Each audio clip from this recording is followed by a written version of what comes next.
arguing very grave concerns about the calibre of recruit coming in this desperate Boris Johnson-shaped attempt to bolster police numbers. It's all very well saying we are hiring thousands of new police officers, but hiring police officers who wouldn't pass muster in normal circumstances because A, morale is so low, B, the service is so riddled with racism, sexism and misogyny. Who's going to be attracted to the police service in the current climate? Who listening to this programme now is going, racism, sexism and misogyny, you say? Oh, I shall have myself a piece of that, James. Who's going to apply in the current circumstances?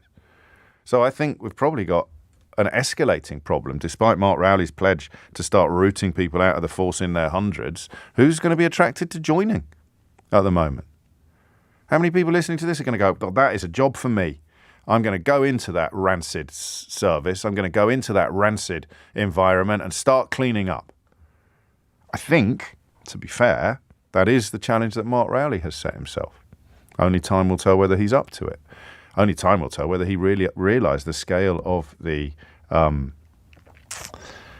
challenge when he accepted it. Yeah, there's one girl on the team, bless her, and if people recognise my voice, they're going to know who I was talking about. Beautiful girl, Okay. Lovely girl, in her 20s. And there was about 3 lads on the team who every briefing, they would be hounding her. Right. Like saying comments about her looks, about going out on dates, sexual harassment. Yeah. Now, but I had a view that I joined up to do my 30 years and retire. So I didn't want to.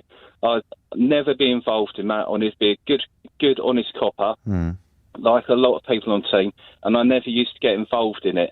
And the one time I turned around and I said to the guy, in front of everybody, I said, no, and if he's listening, he's going to know who I am. Okay. I said to him, you're never going to pull her, leave her alone. Yeah. And from that point onwards, the team turned. And the problem with this, James, I knew that was going to happen, or something was going to happen, and bit by bit by bit, that sense of if you press your emergency button, somebody's going to come out and help you when it's all going wrong. Yes. Or if you need backup dealing with something, they're going to be there. That slowly started to edge away. Oh, mate. And then you think, like, was it really worth it? Because, I'm going to be going to his pub fight in Romford Town Centre. Yes. And I don't know if my team's going to be turning up because I've upset the apple cart. And it was the same with other officers. Like, the moment, like, anybody thought, the irony of this all, the moment anybody thought you was a grass because you'd speak out about wrongdoing or whatever, nobody would have anything to do with you. The people that are able to do this, quite often they can be taken on through their academic skills, the graduates and so forth, and they manage to wheedle their way up. You didn't hear my introduction, Jed. Okay. Jed, you didn't hear the top of the show. I said I've spent 20 years hearing from ex-coppers about how the problem's been caused by graduates, and I'm afraid you're wrong. The problem's been caused by rapists and by colleagues who make jokes about them and give them funny nicknames. I'm not saying that. Well, that's what you just said. That. No, what I'm saying is that you've got people who are working the front line dealing with day-to-day issues. No, I don't. It doesn't wash anymore, mate. Just hang on. No, I won't hang on. No, I won't hang on. The police service is full of sexual abusers. It's full of misogynists. It's full of racists. That's not the fault of the graduates, mate. That's the fault of the people who complain about the graduates.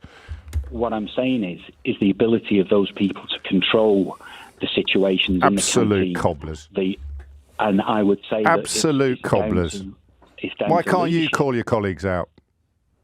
It's down to leadership. Why can't you call your colleagues out? It's having the right. Why can't you call your colleagues out? Why can't you call your colleagues out? What, you're talking about me as an individual? Yeah. Why do you have to wait for a graduate to do it? I challenge everything. If you're talking about my own personal position, of course you are. That's not where we are. No, it is. Of course it is. We're talking about you're either part of it, you're either complicit, or you're hounded out of the force for blowing the whistle. Were you hounded out of the force for blowing the whistle? My story is another story. Well, I look forward to hearing it, but I'm not taking any more calls from old coppers claiming that it's all the fault of graduates and political correctness. Well, you've got rapists sitting in your canteen with nicknames referring to their attitude to women.